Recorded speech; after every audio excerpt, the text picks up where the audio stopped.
مصر کے بادشاہ نے اپنی بیٹی نکاح میں دی، واپس آئے، اولاد کوئی نہیں، 2 بیویاں، 86 برس کی عمر ہو گئی، مانگتے مانگتے مانگتے 60 سال کی دعاؤں کے بعد اللہ نے بیٹا دیا، اسماعیل۔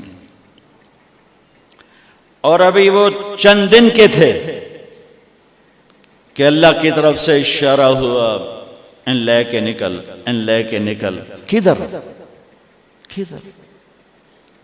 اللہ نے سارا کے دل میں ڈال دیا، کھچاؤ، دل بند کر۔ سارا کہے بڑی بیوی، انہوں میری اکھیاں تو دور کر، میرا دل کٹیندہ ہے، انہوں اولاد ہوگی مینوں نہیں ہوئی، انہوں میری اکھیاں تو دور کر، میں نہیں ویکھ سکتی۔ انہوں نے سمجھا سوکن پنا ہے۔ جبریل آ گیا کہ اللہ تعالیٰ فرما رہے ہیں جیسے کہہ رہی ہے ویسے کرو، لے جاؤ۔ کہ اللہ کہاں لے جاؤں؟ کہاں جہاں ہم کہیں۔ کہ یار تو یا اللہ میں جاواں کیویں؟ کہا جبریل آئے گا زندگی میں پہلی دفعہ، کائنات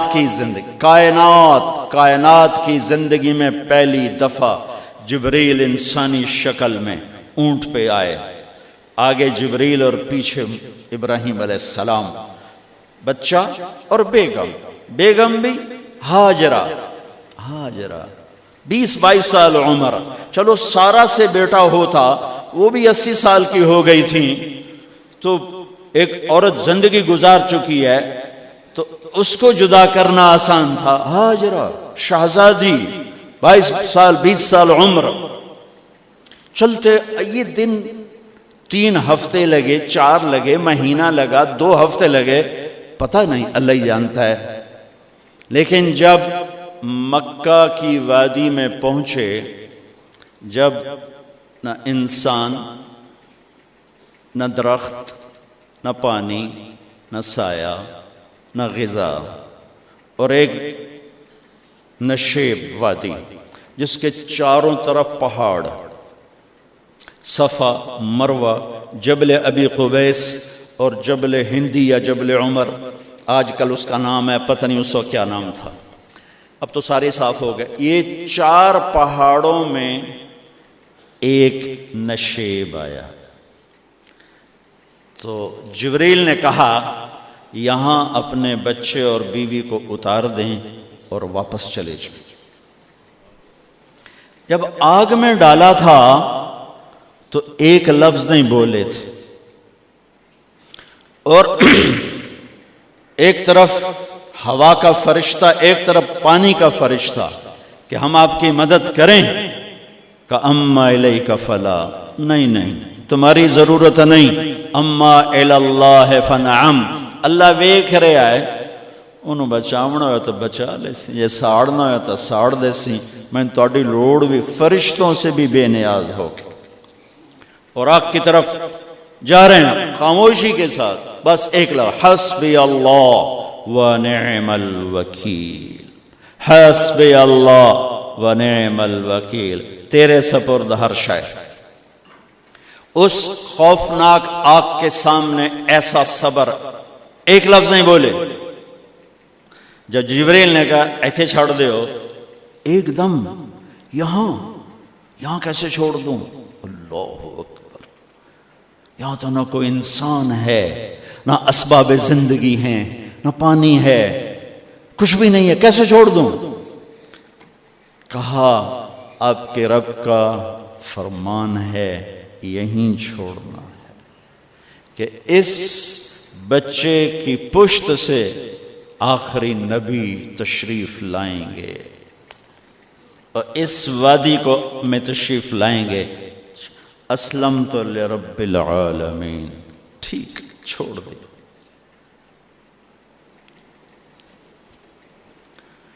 ہاجرہ تو نبی نہیں ہے نا، ہاجرہ تو شہزادی ہے۔ تو جب واپس مڑے وہ حیران ہو گئی، یہ کیا کر رہا ہے، یہ کیا کر رہا ہے؟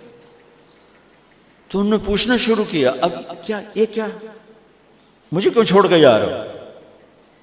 امر، خاموش، جواب نہیں دینا۔ بچہ گود میں ہے، تصور کرو 4000 سال پہلے دا مکہ میں کیویں وکھائی، میں آپ نہیں ویکھ سکدا تو انہوں کیویں وکھائی؟ کالے پہاڑ، انسان نہیں، ہوا کی سنسناہٹ، دھوپ کی تپش، پہاڑ کی آگ، پتہ نہیں کون سا مہینہ تھا اللہ ہی جانے، اور وہ جاری ہیں ساتھ ساتھ. کیوں میرا قصور کی ہے، میں نے چھڑیا کیوں بھائی، جاندہ کدے پہ ہیں، کوئی گل تو دس. چلتے چلتے کدئی پہنچے. کدئی کوئی 3 میل 3 میل. تو ہاجرہ کو خیال آیا یہ اللہ کے نبی ہیں، کوئی اتو نہ گل لائی ہوئے. تو 3 میل کے بعد اللہ امرک، کیا یہ اللہ نے کہا ہے کہ میں نے اتنے چھاڑ دے تو میرے پتر نو؟ اللہ کیا ہے؟ تو ابراہیم علیہ السلام نے سر ہلا کہ اذن لن یضیعنا اللہ. ایک اور ہاجرہ نے جنم لیا. پہلے ایک ماں بن کے سوچ رہی تھی، بیوی بن کے سوچ رہی تھی، اب وہ ایک مومنہ بن کے سوچ ابھری، ایمان والی بن کے سوچ ابھری. اچھا جاؤ، جس رب نے کہا ہے وہ رب مجھے ضائع بھی نہیں کرے گا. جاؤ. میں جب تصور کرتا ہوں میری آنکھوں کے بند ٹوٹ جاتے ہیں کہ اس نے خامند کو جاتے ہوئے کیسے دیکھا ہوگا. پچھا پیکے تک کوئی نہیں جتنے اس جاتے بہ جاؤں، کوئی 4 بندے بھی کوئی نہیں، چلو پردیسی صحیح، عزت دا زمانہ آئی، ہر ایک دی بیٹی نو بیٹی سمجھا جاندہ آئی، پیچھے کوئی نہیں ہے. وہ اپنے خامند کو دیکھے جا رہی ہے اور وہ پیچھے مڑ کے دیکھنے کی ہمت نہیں فرما رہے ہیں. جب وہ چلتے چلتے پہاڑ کی چوٹی سے نیچے اترے، پھر وہ بوجھل قدموں سے واپس ہوئی. میں الفاظ کہاں سے لاؤں کہ اس چال میں درد دل میں ہوتا ہے. مجھے لگتا ہے ان کے رومے میں درد تھا. جن پتھروں پہ قدم رکھ رہی تھیں وہ بھی رو رہے ہوں گے اس وقت. جو ہوا ٹکرا رہی ہوگی وہ بھی دھاڑے مارتی ہوئی گزرتی ہوگی. چمکتے سورج آگ برساتا ہے، وہ آنسو برسا رہا ہوگا اس وقت. اور ابراہیم جیسی ہستی، عزم کے پہاڑ، صبر کے پہاڑ، جب پہاڑ سے نیچے ہوئے تو ایک دم اونٹ سے چھلانگ لگا تھا. بیوی نے نہیں دکھایا. جب نیچے ہو گئے، بیگم غائب ہو گئی، پہاڑ سے نیچے اترے، پھر یوں منہ کر کے ہاتھ اٹھائے، ربنا انی اسکنت من ذریتی بواد غیر ذی زرع عند بیتک المحرم. میرے رب تو میں نے امر کیتا ایتھے چھڑ، اے جنگل، نہ بندہ نہ پرند، میں چھڑ کے اے جاندہ پیا. اسلمت لرب العالمین.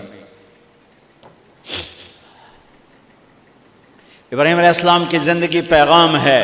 ہمیں بیوی بچے چھوڑنے کو نہیں کہہ رہا، ہمیں کہہ رہا ہے جھوٹ چھوڑو، فحاشی چھوڑو، بدماشی چھوڑو، بددیانتی چھوڑو، خیانت چھوڑو، شراب چھوڑو، بدکاری چھوڑو، جوا چھوڑو، ظلم چھوڑو. ہم سے یہ مطالبہ، چھوٹا جا مطالبہ ہے. ابراہیم کے آگے تو 2 بیویاں اور بیٹھی تھیں، ایک سارا، ایک مدین کی ماں، 2 بیویاں. فلسطین کی بستی آباد، سرسبز. ہاجرہ کے پاس کیا تھا؟ کالے پہاڑ، پانی بھی کوئی نہیں ہے. مجھے خیال آتا جب رات آئی ہوگی تو رات کا اندھیرا، پہاڑوں کا اندھیرا، کالے پتھروں کا اندھیرا، گہری وادی کا اندھیرا، ان سارے اندھیروں میں ایک عورت کا تصور کرو، معصوم بچے کو گود میں لے کے جب بیٹھی ہوگی تو تاروں نے ابھر کے دیکھا ہوگا کہ یہ کون مائی ہے. تاروں کو مسکراہٹ سے تشبیہ دی جاتی ہے. میں کہتا ہوں اس رات تارے بھی روئے ہوں گے، چاند بھی حیران ہوگا، ایک چکرے کون بی بی بیٹھی ہوئی ہے. اس مائی کی رات کیسے گزری، آنے والا گرم دن کیسے گزرا، پانی ختم ہوا، بچے کی ایڑیاں اور آہو بکا. اللہ زمزم پہلے کیوں نہ کٹیا؟ اللہ کو پتا تھا میں نے زمزم نکالنا ہے. پہلے کیوں نہیں کڑیا؟ انہوں روایا کیوں؟ ماں نو دوڑایا کیوں؟ صفا مروہ پھر پھر پھر پھر سینہ پاٹ گیا۔ یہ میرے اللہ نے دنیا کو امتحان کی جگہ بنایا ہے۔ وہ الف لام میم احسب الناس ان يتركوا ان يقولوا آمنا وهم لا يفتنون ولقد فتنا الذين من قبلهم فليعلمن الله الذين صدقوا وليعلمن الكاذبين۔ میں تمہیں تسی کلمہ پڑھا ہے نا میرا، اب میں امتحان لوں گا۔ تسی پہلی تو دوئی چ نہیں جاون دین دیو جب تے امتحان پاس نہ کرے۔ پہلی تو دوئی بھی کوئی کلاس ہوندی نہیں، نہیں امتحان دیو امتحان دیو، پاس ہو گئے چلو ہن دوئی بہاؤ، نہیں پچھا لے جاؤ۔ ہے میرا اللہ کہتا تمہیں جنت دینی ہے، اپنی رضا دینی ہے، تھوڑا تو میں نو کھڑکاون دیو، کچھ تو میں کھڑکاواں گا، لیکن اوئے ہائے اتنا نہیں۔ جب میں صفا مروہ چلتا ہوں تو مجھے اماں ہاجرہ کا خیال آتا ہے کہ ہم تو گیلری میں چل رہے ہیں بڑے آرام سے، وہ تو ایک پہاڑ پہ چڑھتی اترتی، دوسرے پہ چڑھتی اترتی، انہیں پتا تھا اللہ کی قسم کوئی انسان نہیں، لیکن بچے کو تڑپنا دیکھ نہیں رہی ماں، دیکھنے کی جرت نہیں ہے۔ صفا مروہ صفا مروہ صفا مروہ صفا مروہ، 7 چکر کے بعد نا وہ ہمت جواب دے گئی۔ اگر ہمت ہوتی تو شاید وہ اور چلتی، اور بے بس ہو کے گری ہیں، اور آخری نظر بیٹے کو دیکھنا چاہا کہ میں ایتھے مر جاواں او اتھے مر جاوے، نہ او میرا مرنا ویکھے نہ میں او دا مرنا ویکھ۔ جس امت کی بنیاد اتنی بڑی قربانی پر ہو، وہ امت کہے سود کے بغیر گزارا نہیں، جھوٹ کے بغیر گزارا۔ سارے بازار کے تاجروں سے پوچھو، کہتے ہیں جھوٹ کے بغیر دکانداری نہیں۔ اس سارے میں وکیلوں کو کیا کہوں، قانونی کالا ہے، وہ کہتے ہیں جھوٹ کے بغیر کیس نہیں۔ سیاستدانوں سے پوچھو، جھوٹ کے بغیر سیاست نہیں۔ کہاں سے لائے ہو یہ علم؟ کس کو جھٹلا رہے ہو؟ اپنے نبی کو؟ کون سے پیمانے بنا دیے تم نے؟ تو کلمہ توحید و رسالت کے، عشق رسول کے کون سے پیمانے بنائے ہیں؟ میرے نبی نے فرمایا میرا امتی ہر گناہ کر سکتا ہے، ایک جھوٹ کبھی نہیں بولے گا، ایک دھوکہ کبھی نہیں دے گا۔ سارا پاکستان جھوٹ اور دھوکے کا گٹر بن گیا ہے۔ بازار، شہر، دیہات، منڈیاں، فیکٹریاں، وزارتیں، صدارتیں، دفاتر، عدالتیں، جس ملک کی عدالت ظلم و ستم پر اٹھ رہے ہو، میں کتھے جا کے ہنج کڈھا، کتھے جا کے ٹکر مارا۔ یہ ہاجرہ کا قصہ اس لیے ہے کہ اللہ پر ہر چیز قربان کرو۔ قربان نہیں، اللہ ہر ایک سے نہیں لیتا، وہ حسین جیسوں سے لی، وہ ابراہیم جیسوں سے لی، وہ صحابہ سے لی۔ ایسی آئے ہمیں گندگی کے کیڑے، تو وہ گر گئیں کہ میں یہاں مر جاؤں، اسماعیل وہاں مر جائے، اور نہ میں نے ویکھے میں نے ویکھے، لیکن ایک ایسے الوداعی نظر ڈالی کہ پتہ نہیں کہ میں مردہ پہ ہے۔ تو میرے رب کا غیبی نظام حرکت میں آ چکا تھا۔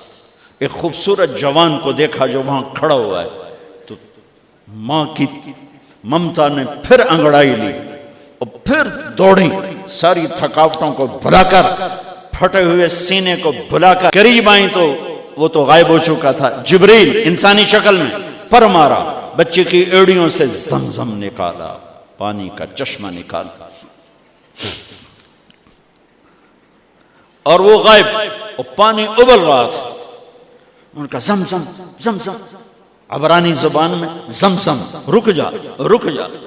میرے نبی نے کہا اللہ میری ماں کا بھلا کرے، وہ زمزم نہ کہتی تو یہ پورا اللہ دریا بنا دیتے، پر اللہ نے انہوں کھوئی بڑھاونا ہی، دریا نہیں بڑھاونا۔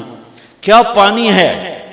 کنویں کا پانی کھڑا ہو، بیچ میں مینڈک پیدا ہو جاتے ہیں، کیڑے پیدا ہو جاتے ہیں، کتنے پونگ پیدا ہو جاتے ہیں، مچھر پیدا ہو جاتے ہیں، اس میں گھاس نکل آتی ہے، کائی نکل آتی ہے، ساری دنیا میں پھر کے جاؤ دیکھو، واحد زمزم کا کنواں ہے جس میں مینڈک پیدا نہیں ہوتا، کیڑے پیدا نہیں ہوتے، پونگ پیدا نہیں ہوتے، کوئی مچھر پیدا نہیں ہوتا، کوئی گھاس پیدا نہیں ہوتا، کوئی کائی پیدا نہیں ہوتی، صاف شفاف. اور جو ہی اوپر سے موٹر چلتی ہے پانی کو کھینچنے کے لیے تو 6-7 سوراخ ہیں. سب سے بڑا سوراخ بیت اللہ کی طرف ہے، حجر اسود کی طرف ہے، اس سے پانی ابلتا ہے طوفان کی طرح، اور جو ہی موٹر بند ہوتی ہے تو وہ چشمے کا پانی، وہ سوراخوں سے پانی بند ہو جاتا ہے. یہ میرے رب کی مدد، نصرت، کہ تم اللہ کو راضی کرنے کے لیے قدم اٹھاؤ، تمہارا ہاتھ پکڑ لے، تم اس کی رحمت تمہیں اپنی چھاؤں میں لے لے گی.